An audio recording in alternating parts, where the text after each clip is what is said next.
Health and Fitness with David Hollywood with the all-new Midlands Park Health and Fitness Club, midlandsparkhotel.com. Midlands 103. Hello and welcome. On this week's programme, we're shining a light on the health of our children. Very shortly, you'll hear about the groundbreaking new work being done by TUS Athlone to support child and adolescent cancer survivors. We'll also be talking to an exercise psychologist about how parents can best help their children in sport.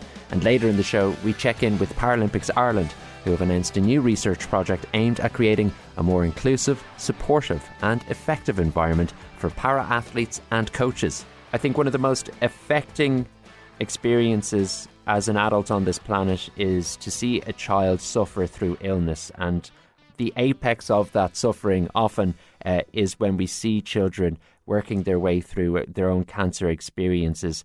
Survivors therefore are celebrated, but what maybe we've missed out on is how that survivorship is taken care of, how they're helped from maybe coming back from the brink and coming back to their full health, not just avoiding that existential threat.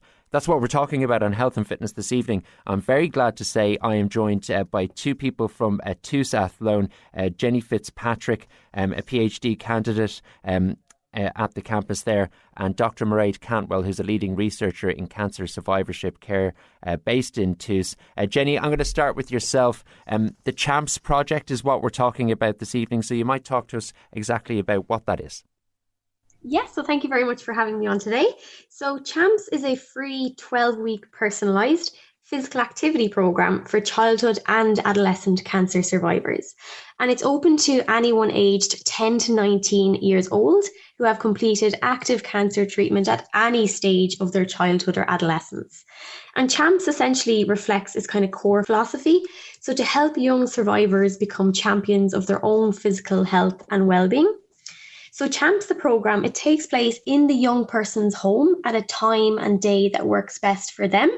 And it was also co-created with childhood cancer survivors for childhood cancer survivors. So the decision on the exercise type that they'll take part in, the intensity of the exercise, the day and time, that is ultimately then guided and decided by the young person and their family, which is brilliant.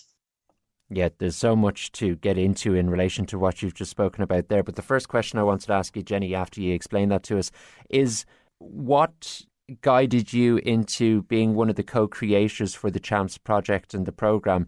What gave you the insight or the inspiration to say that this is something worth putting a lot of work into? Yes, so I suppose just a little background into childhood cancer in Ireland to help, I suppose, the public understand. So the incidence is quite low, with about 200 young people aged 15 and younger diagnosed each year.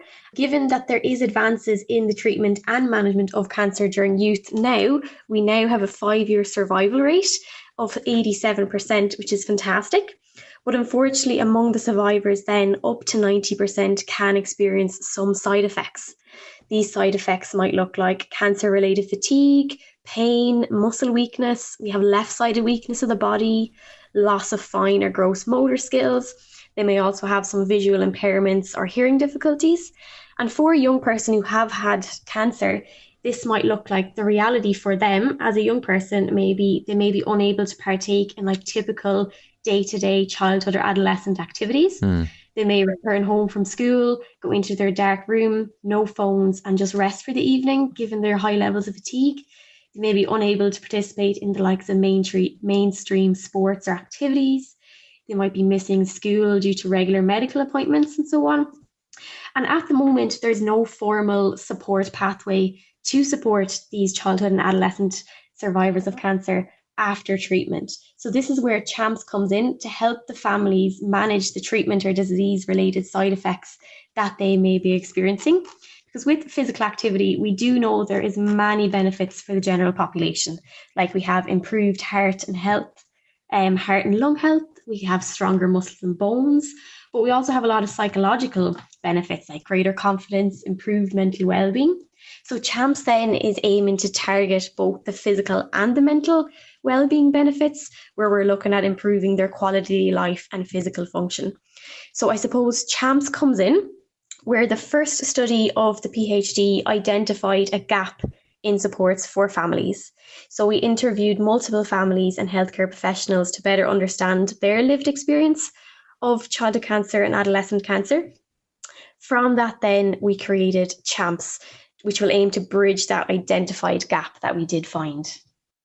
Okay, there's some great stuff there, Jenny. Thanks for that. Dr. Mairead Cantwell, leading researcher in cancer survivorship care at TUS Athlone. What Jenny's talking about there, I think, is really important to pick up on, that the research, I think people from the outside of these institutions, they might have a sister, brother, cousin, niece who's doing a PhD, and it all sounds very complicated and difficult to understand.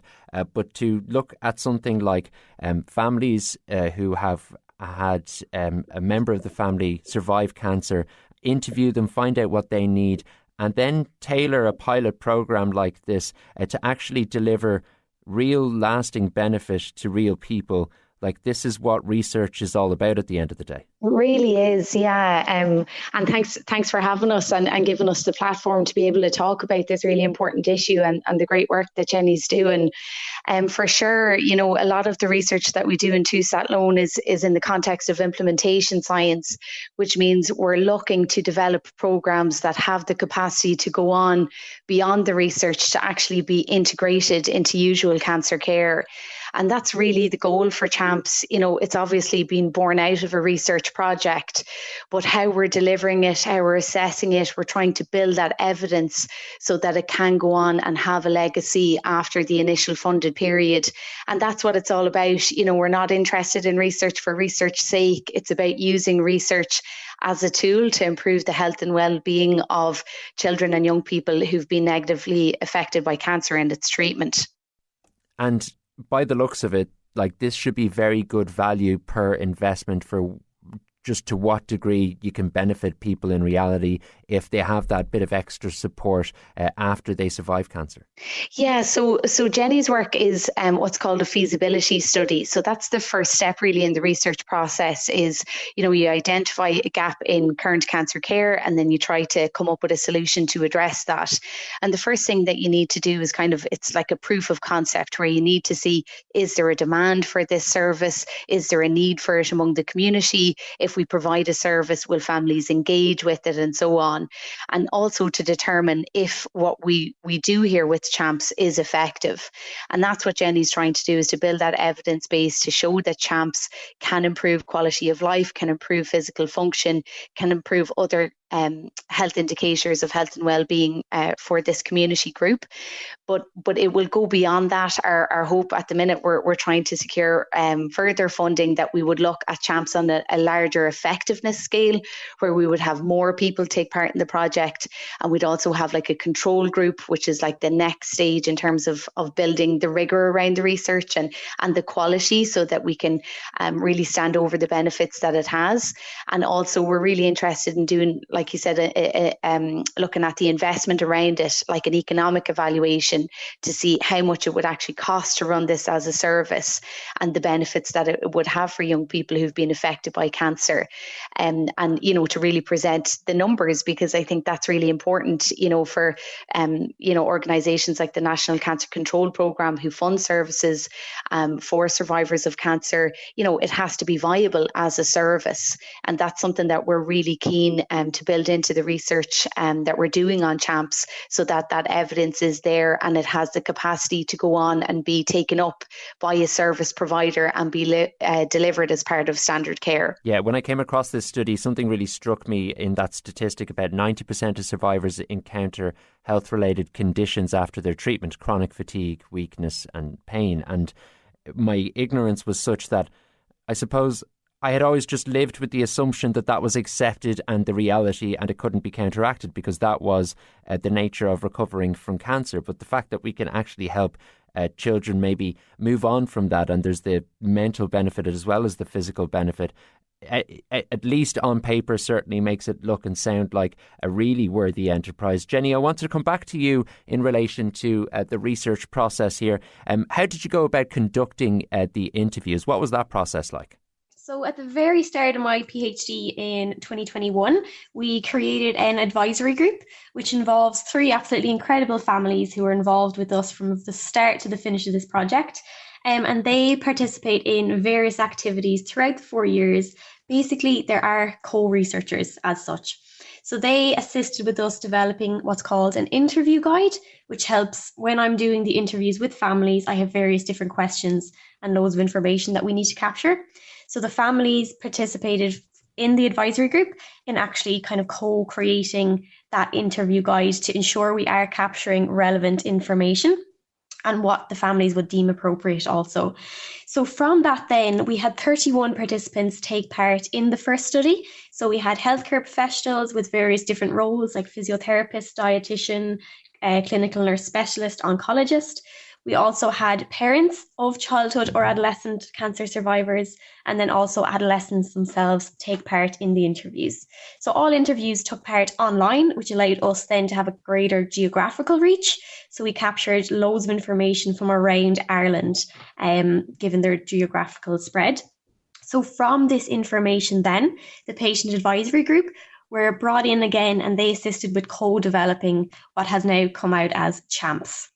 Okay, just on a personal basis, how did you find the experience? Like, you're dealing with lots of different people there. You're being told lots of personal stories. You're trying to funnel that with an information priority about what's going to be useful for the project. But by the same token, there's a certain human deftness required when talking about people's experiences with cancer. Did you find it a challenge? Were you anxious about it initially? How did you experience it? Yeah, so I'm extremely passionate about this area. So I suppose the anxiety turned into passion with it. And hearing all the families' stories, we were able then to take, I suppose, a scientific approach where our evidence, where our information was patient-centered. So we had the family voice. It was evidence-based, and then we also use what's called theory. So we bring in scientific theory then to help develop CHAMPS.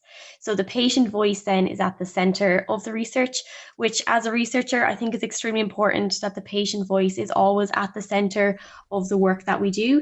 And being able to see, even at the moment, like we're week 9 now with our first CHAMPS cohort, to be able to see their benefits week in, week out. We've seen improvements in their strength, their cardiorespiratory fitness, their overall confidence. Like these are just preliminary results at the moment that I can see week in and week out. But it's so beneficial as a researcher to be able to see the effect in real time of CHAMPS on these young people and their families. After the break, Jenny and Mairead talk to us about what happens for survivors after the 12-week CHAMPS programme. Health and fitness with the all-new Midlands Park Health and Fitness Club, where relaxation meets rejuvenation. Find out more at midlandsparkhotel.com. Midlands 103. Welcome back to the show. This week we're looking at the health of our children. We rejoin our conversation with Toothathlone's Mairead Cantwell and Jenny Fitzpatrick about their new Exercise is Medicine CHAMPS project for cancer survivors. I asked Mairead how important it is to see their work graduate from academia to helping young people in the real world. Yeah, and that's, again, just coming back to the implementation science piece, a lot of the research that we do, 90% of it is, at the point where research meets kind of service delivery, where people are benefiting immediately from engaging in the research, that you're not doing it in a controlled lab environment where, it takes time for it to come into practice. Jenny is working with real families who've been struggling with the burden of cancer and its treatments in isolation for a long time, and like you had mentioned earlier, thought that this might just be life now, and that they just had to learn to live with it. And so, for them, the benefits that they're seeing in terms of the improvements in their confidence, their self-esteem, their ability to be able to re-engage with their friends socially, like that all is just encompassed in improvements in quality of life. So we're really fortunate to be in a position to do the type of research that we do, that families and young people who've been affected by cancer can see those benefits with almost immediate effect. The work you're doing as well maybe is going to take on a new importance in the sense that speaking to cancer support services locally here in the Midlands, for instance, they're under massive pressure, and the amount of people presenting in need of support through their cancer experiences has increased. Obviously, an element of that is potentially in relation to the backlog through the pandemic and so on. But I suppose, is that a certain context that you're aware of in the research work that you do, that we're not heading in the right direction in terms of driving down numbers of people who are going through this? Yeah, like I think exercise is medicine, and it is underutilized as a therapeutic intervention. And, you know, the role that exercise should play from the point of diagnosis, you know, for young people in the general population, you know, it's advised that they do an hour of what we call moderate to vigorous exercise. So that's exercise where you're breathless, you know, you're sweating, you're working at a relatively high enough level. And that they should do muscle strengthening activities on 3 days each week as well.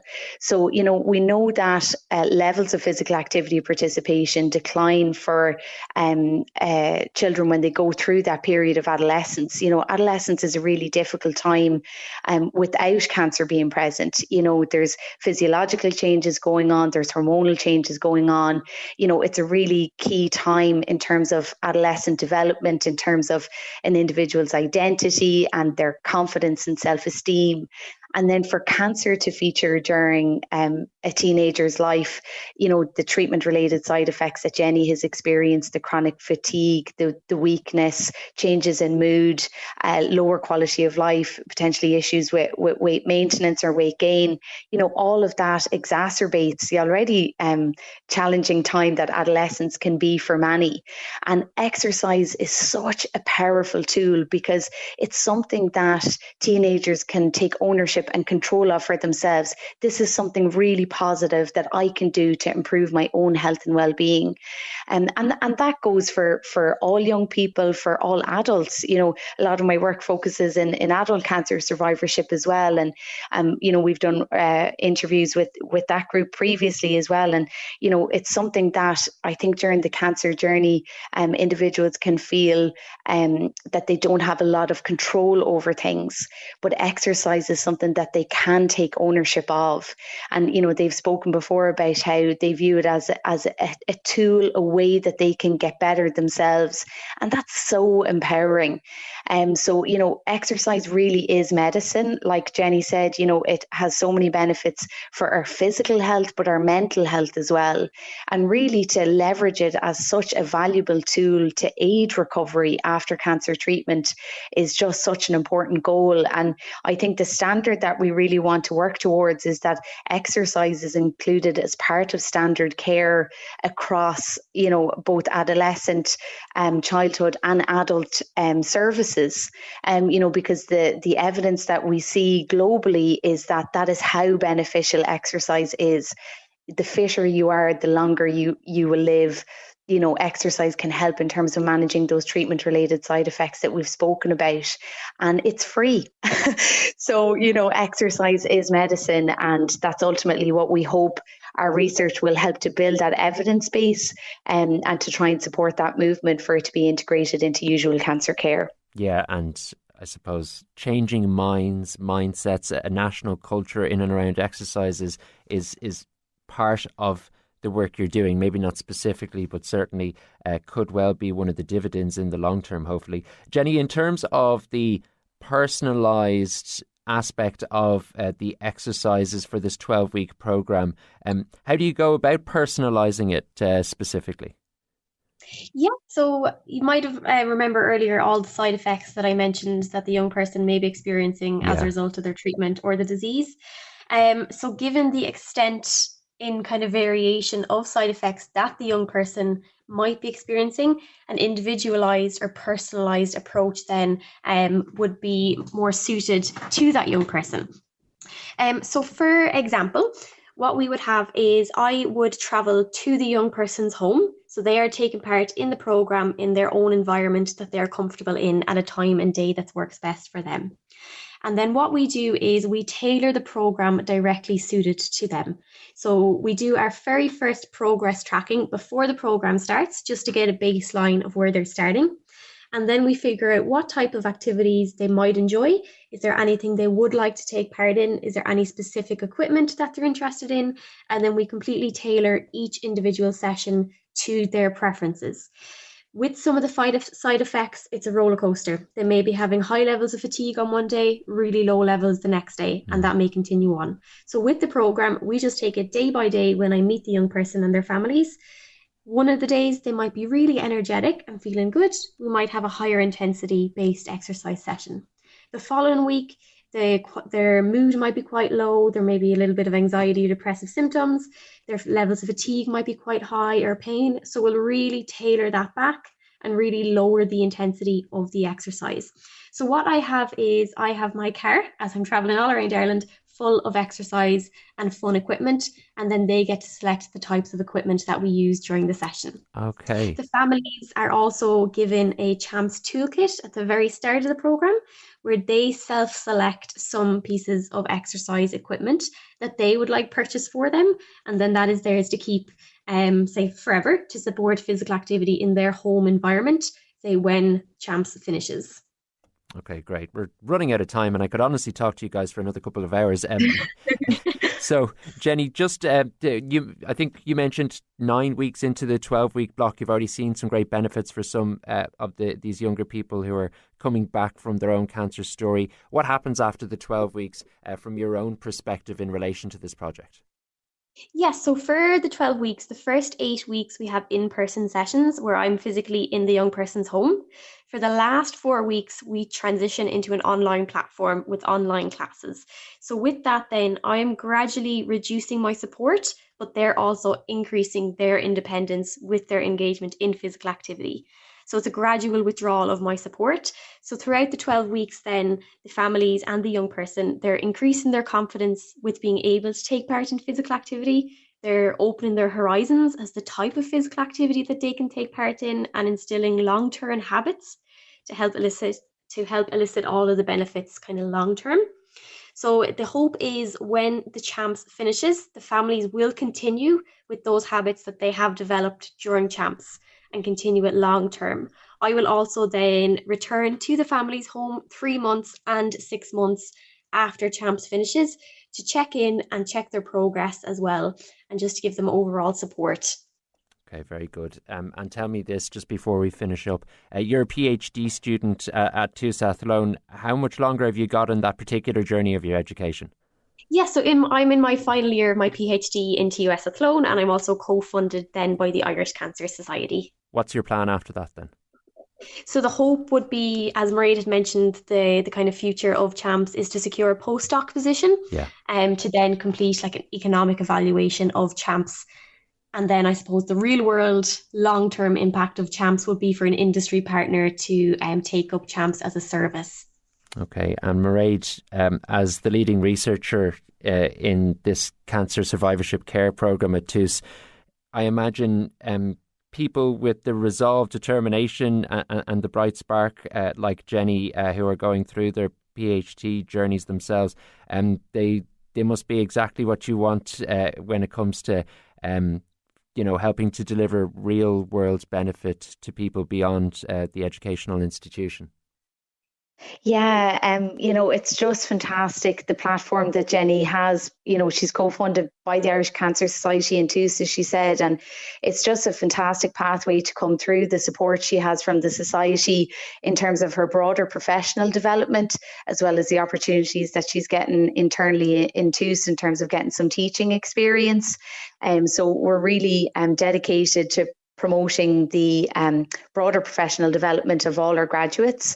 I'm hoping that Jenny's going to stay with us for life, because she's just been such an unbelievable asset to our team in TUS Athlone. And I'm not really sure what I'm going to do when that day does come, but it's not going to be here tomorrow, so we have some time to plan, and have no doubt that we'll continue to work on research together in this space for a long time to come. Massive thanks to Mairead and Jenny, and remember, if you or someone you know may be interested in joining CHAMPS or would like to know more about the research, you can contact Jenny on Instagram at jennyfitz.phdstudent or Mairead via email mairead.cantwell@tus.ie. That's TUS. Next up, we're looking at the value of listening to our children in regard to what kind of support they need when they're taking part in sport.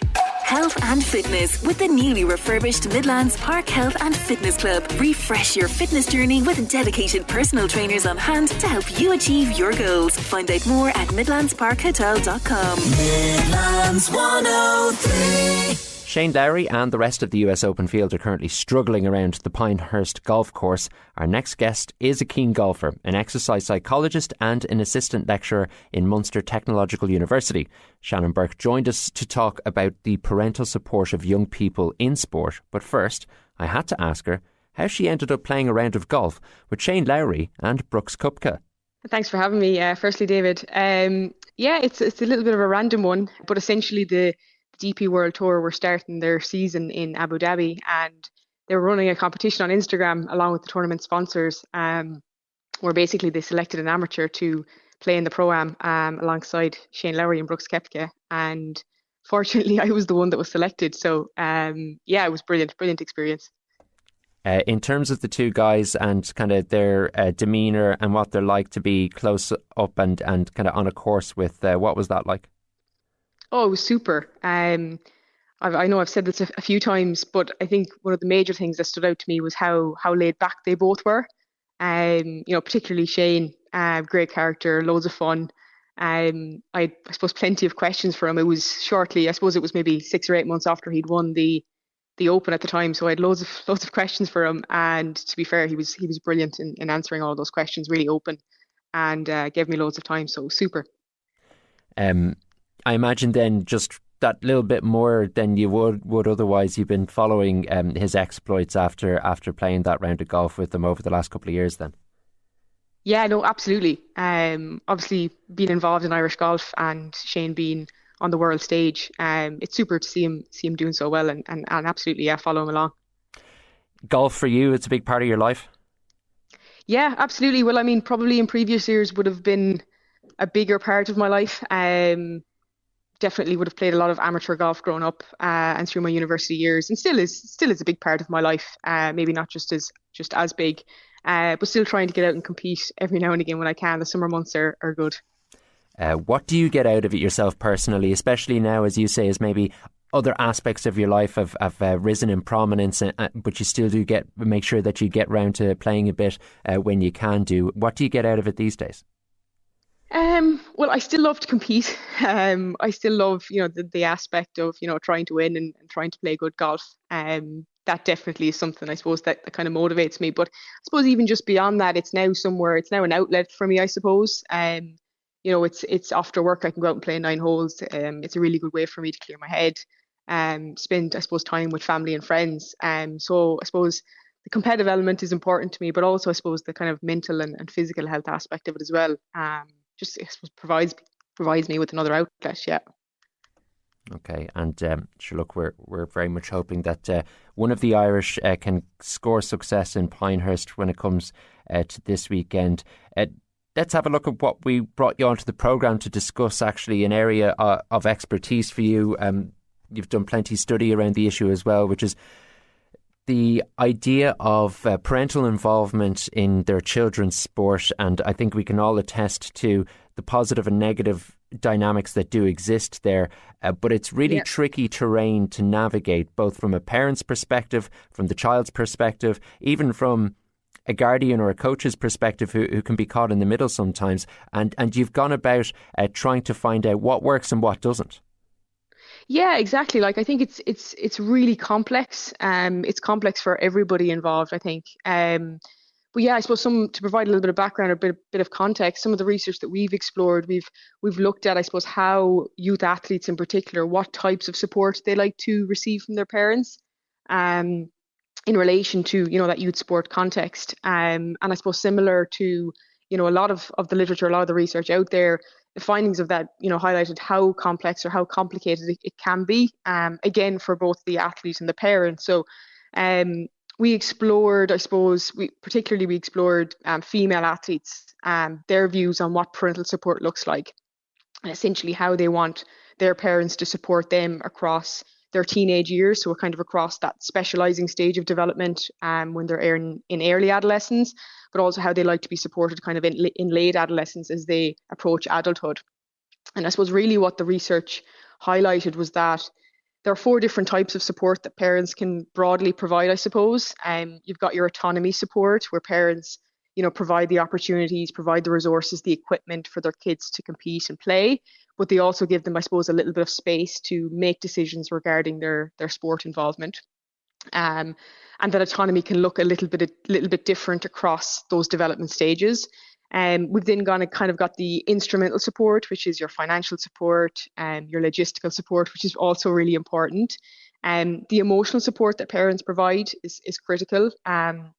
Athletes in particular talk about, the importance of their parents kind of being a comforting presence and providing them with that security blanket, particularly in the competitive environment, because that can be a place that's quite intense and quite overwhelming for them sometimes. So I suppose these are the key types of support that parents provide alongside that informational support. But what really stood out was the fact that there isn't, I suppose, one type of support, or there isn't one universal support that's going to meet every athlete's needs or every athlete's requirement. I think one of the key things that stood out from the research was, how every athlete had different needs when it came to that support that they wanted from their parents. So there's a number of different factors essentially which influence the type of support that a child wants. So one example that I always go back to is that informational support. So for example, some athletes or some children viewed their parents as people who had a lot of sport knowledge or a lot of expertise in sport. And in those instances, they were often a lot more comfortable, I suppose, receiving that informational support, that technical support from their parents. Sure. But then there was other kids who maybe perceived their parents to have very little sport knowledge. And then therefore that informational support wasn't something that they liked to receive from them. And then even beyond that, you've got your context. So whether they're in a competitive environment or a practice environment, all of those things influence essentially how the child wants to be supported. So it's quite complicated. Yeah. I knew it was complicated before we talked, but now I'm aware that it's probably a bit more so. And I alluded to this idea of being a coach and trying to balance kind of encouraging parents to be involved and supportive, but by the same token, not to overstep the mark. And I think sometimes a parent can be guilty of saying, well, I know what's best for my child. But according to your research, considering how bespoke each individual person is who comes from a specific family background and household, this is the case that parents often will be best able to serve the specific needs of their children in terms of support. So it can be tricky to come up with hard and fast rules around this stuff. Exactly. And what we've seen, I suppose, in previous years is kind of sport organisations or clubs or even governing bodies, I suppose, giving parents or prescriptive lists of do's and don'ts. But the reality of it is it's a lot more complicated than that. What every child wants very much, it can be different across children. So really what we would be encouraging is for sport organisations, sports clubs, governing bodies to be, I suppose, creating an environment or creating a place where we can encourage that open two-way communication between the parent and the child. What we often find is that the parent is learning through trial and error. I did this like last week, she didn't like this, or she did like this. But I suppose rather than, putting parents through that trial and error process, let's create an environment or a place where we can encourage that open communication between the parent and the child, whereby the parent can, maybe create a safe environment for the child to say, okay, listen, how do you want me to support you today? What do you need from me? And also an environment vice versa, where, the child feels comfortable going to the parent to say, listen, this is how I would like to be supported today, or this is what you can do for me, as opposed to, prescribing lists of do's and don'ts for sport parents. Yeah, the responsibility feeling and guilt for a parent can be quite onerous in terms of feeling the pressure to do the right thing. So in terms of a message to them, I guess, try your best to find out what the best way is to support your child by having that discussion with your own child. Exactly. And one thing we would say is kind of have that conversation. It doesn't need to be anything formal. It can be, an open conversation, a quick chat in the car on the way to the soccer match, the football match, or whatever it may be. But it's important that, I suppose, they engage in those conversations quite regularly. Because one of the key things that we found was that how children like to be supported changes quite frequently. And and they're still, particularly younger athletes, they're still trying to figure it out themselves in relation to how they want to be supported. So having those open conversations quite regularly is really, really important. By my last count, there's like 47 different phases to just the ages of 13 and 17. So like you do need to check in regularly. Yeah, absolutely. And like what a child might want one day might be different to what they want the next day. And I think that's kind of where, parents struggle a lot, whereby they're not sure, I suppose what support is optimal or is appropriate. So that's where I suppose we would encourage those open conversations, or having that open two-way communication. And even beyond that, I think from a sport organisation perspective or governing body perspective, I think, we're, I suppose, moving in the right direction in relation to providing that support for parents.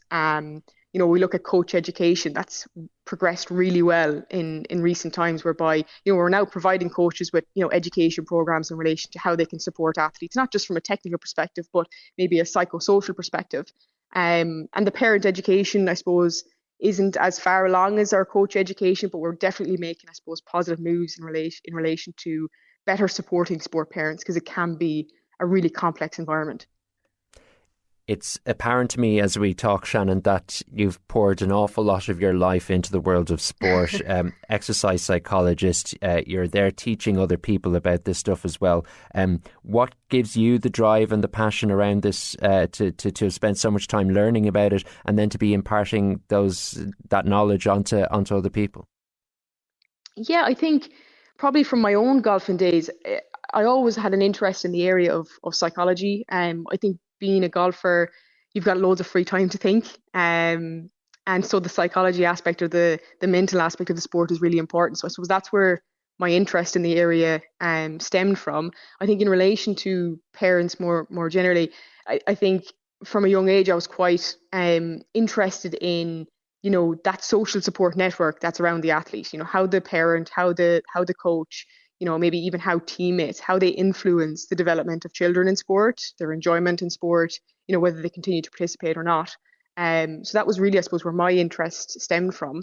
I think being a golfer, I've seen the impact that, positive parenting, or, appropriate parenting within the context of golf, the impact that can have on the child and their development in sport. So I suppose that's kind of where my interest in the area definitely stemmed from. There's so many different versions of this. It's great to know that there's people like you out there who are trying to parse it all and translate it into something that we can digest and practice in our car on the way home from training, or indeed at the back at home. Shannon, you've been great with your time. I really appreciate you joining us on Health and Fitness this evening. No problem at all. Thanks for having me. When we return, we're going to be talking about creating a more inclusive, supportive and effective environment for para-athletes in Ireland. Health and Fitness with the newly refurbished Midlands Park Health and Fitness Club. Take the plunge in a new routine with our swimming pool, plunge pool, jacuzzi, sauna and steam room. For more, visit midlandsparkhotel.com. Midlands 103.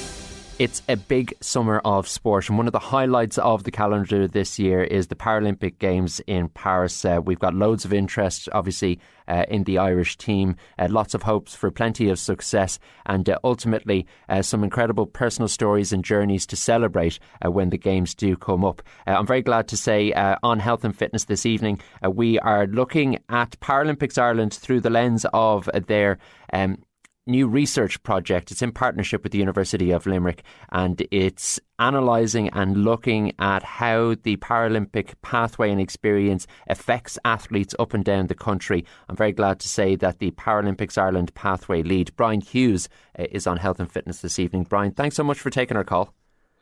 Hi David, thanks for having me on. Tell us about this project, the research project. What are the overarching goals here in terms of the work that you'll be doing? So this is a really exciting research project for us. We really want to better understand the kind of lived experiences of athletes and coaches that are currently in the Paralympic pathway in Ireland at the minute. And we want to really focus on what makes a positive development experience. So I guess we want to go out and speak to athletes and coaches that are involved in the Paralympic pathway in Ireland to understand more about what are the barriers about getting into sport. What are the challenges they face, and really what are the opportunities then and how we can improve the pathway in Ireland going forward. Okay, how did the ball start rolling on this? Like, was it being kicked around within Paralympics Ireland? Were athletes highlighting it, or was it kind of over a long period of time you realised that there was a gap in knowledge and it needed to be filled? Yeah, I think it's been something that we've been really keen to do. I've been with Paralympics Ireland just under 2 years now, and when I came in, it was really about trying to understand that end user experience. The athlete, they really are at the centre of what we do.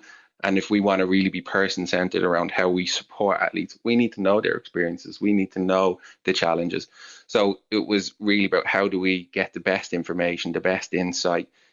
We've talked to, I guess, all stakeholders across parasport in Ireland, including the athletes, but this was a really way of us quantifying it, getting it down on paper, going out and speaking to people across the system that gave us a chance to then identify what makes a positive experience, and then how we could work with national governing bodies to, I guess, support the improvement of the system and that user experience, that athlete experience of how they're embracing parasport in Ireland.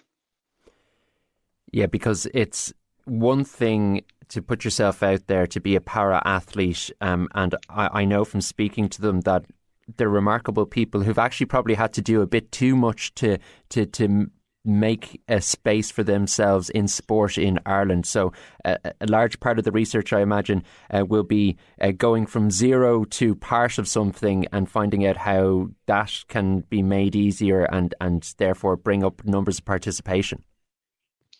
Yeah, and we're aware that there is challenges such as transport, such as accessibility, and Active Disability Ireland have done a massive amount of work in this, in setting up the charter of inclusive clubs. So we're trying to understand where these inclusive clubs are and how we can then signpost athletes to it. So a big part of it is as in going out to actually understand, okay, where across the whole of Ireland, what has the experience been? And how can we, as Paralympics Ireland, support, I guess, the signposting to inclusive and accessible clubs?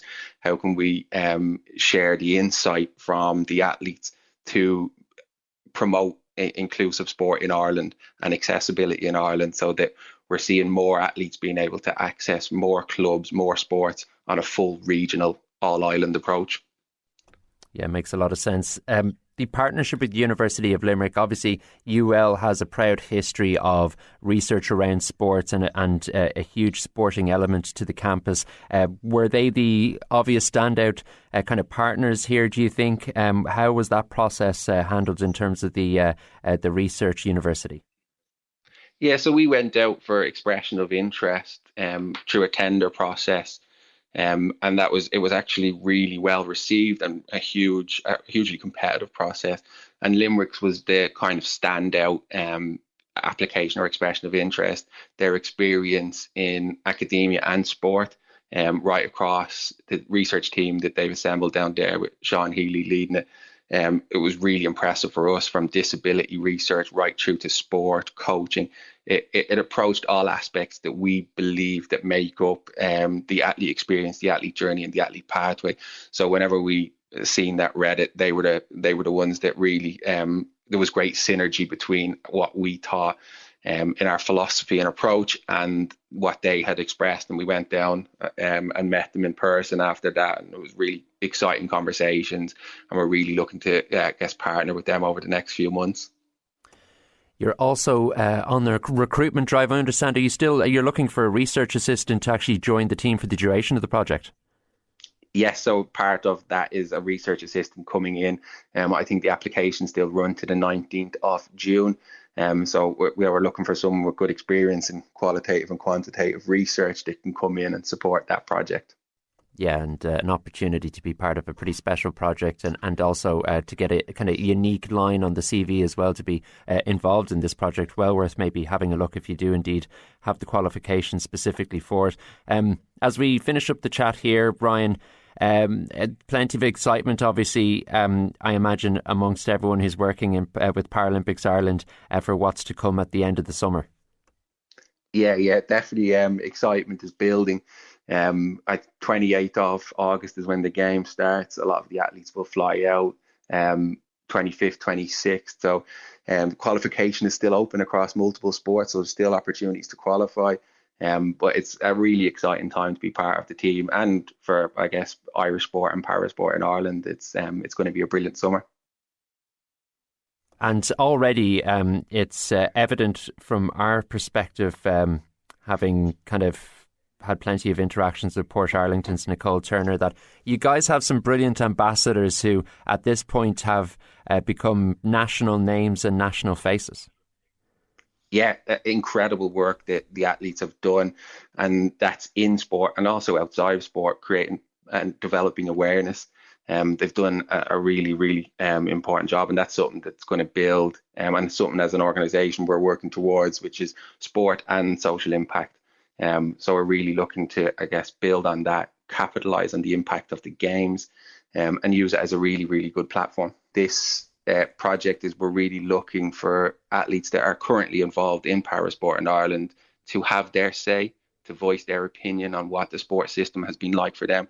We really want to get to the heart of what is parasport in Ireland, and how do we as Paralympics Ireland support it to create more positive development experiences and positive development environments across Ireland.